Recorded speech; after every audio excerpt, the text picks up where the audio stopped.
Doctor Ved Prakash Singh, senior scientist, मौसम केंद्र भोपाल। जैसा पिछले 24 घंटों में पश्चिम बंगाल का जो गंगेय क्षेत्र था वहाँ पे एक साइक्लोनिक सर्कुलेशन सक्रिय था। साथ में गुजरात के ऊपर भी एक चक्रवाती घेरा था और मानसून ट्रफ दक्षिणी उत्तर प्रदेश और पश्चिम उत्तर प्रदेश और उत्तरी राजस्थान से होते हुए इस चक्रवाती घेरे तक जा रहा था और इसके इन्फ्लुएंस में कई जगहों पे मध्यम से भारी वर्षा जबकि कुछ जगहों पे अति भारी वर्षा, वहीं पे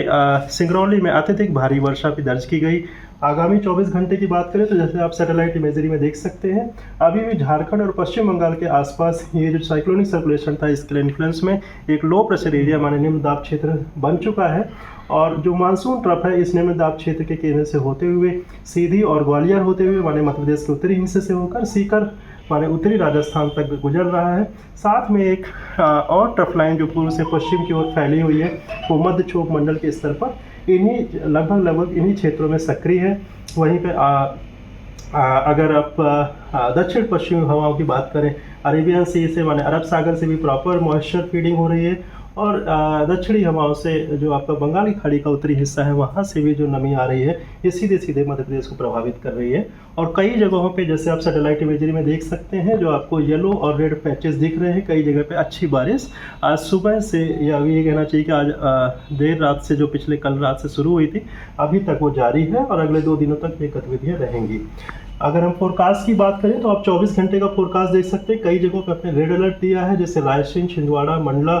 शहडोल, उमरिया, अनूपपुर, सिंगरौली जहाँ पे अत्यधिक भारी वर्षा माने कहीं कहीं पे एक्सट्रीमली हैवी रेनफॉल 21 सेंटीमीटर या उससे ज़्यादा, जबकि इनसे लगे हुए दूसरे क्षेत्रों में जिसमें देवास, सीहोर, हरदा, नर्मदापुरम, विदिशा, नरसिंहपुर, पांडाना, शिवनी, बालाघाट, डिंडोरी, दमोह, जबलपुर, पन्ना, कटनी, रीवा, मऊगन, सीधी, मैहर, इन क्षेत्रों में ऑरेंज अलर्ट जहाँ पे अति भारी वर्षा माने 12 से 21 सेंटीमीटर तक वर्षा, और जबकि दूसरे जो हिस्से हैं प्रदेश के लगभग सभी जिले जहाँ पे भारी वर्षा की संभावना माने 5 से 6 सेंटीमीटर वर्षा दर्ज की जा सकती है। वहीं पर लोकल भोपाल की बात करें तो मध्यम से तेज स्तर की वर्षा कंटिन्यूअस चलती रहेगी, जो 6 से 12 सेंटीमीटर की वर्षा कल सुबह तक दर्ज हो सकती है। आगामी 24 घंटे के बाद ये सिस्टम पश्चिम दिशा की तरफ बढ़ते हुए उत्तरी झारखंड होते हुए उत्तरी छत्तीसगढ़ की तरफ बढ़ेगा और मध्य प्रदेश के जो दूसरे हिस्से हैं खासकर जो दक्षिणी और मध्य हिस्से हैं उनको प्रभावित करेगा। कल हमने जबलपुर संभाग, भोपाल संभाग और नर्मदापुरम संभाग के कुछ हिस्से जिसमें सीहोर, रायसेन, नर्मदापुरम, नरसिंहपुर, छिंदवाड़ा, सिवनी, मंडला, बालाघाट, डिंडोरी, अनूपपुर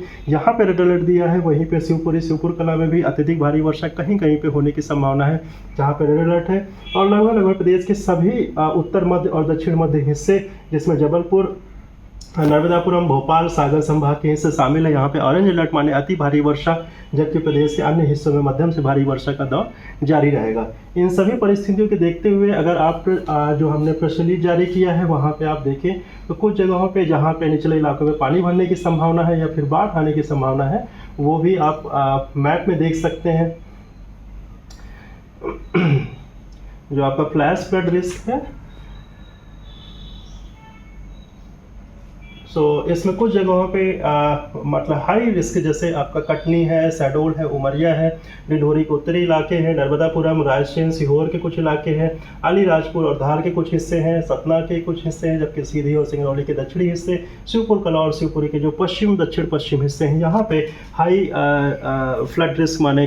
नदियों के किनारे या फिर तालाबों के किनारे बाढ़ आने की संभावना, जबकि लगभग जहाँ पे भी ऑरेंज जो ब्लॉक ऑरेंज कलर में दिखाए गए हैं यहाँ पे मध्यम स्तर के माने निचले इलाकों में पानी भर जाने की संभावना है। कुछ जगहों पे जो उत्तरी हिस्से हैं जहाँ पे धूप छांव की स्थिति है जैसे ग्वालियर चंबल वहाँ पे बिजली गिरने का भी खतरा बना हुआ है। इन सभी परिस्थितियों के चलते जहाँ जैसी वार्निंग दी गई है हर 3 घंटे में अपडेट की जा रही है, लोगों तक मैसेजेस पहुँच रहे हैं, उसके हिसाब से वो बाढ़ या वज्रपात से संबंधित जो भी चेतावनियाँ हैं उनसे बचने के उपाय उनको फॉलो करने चाहिए।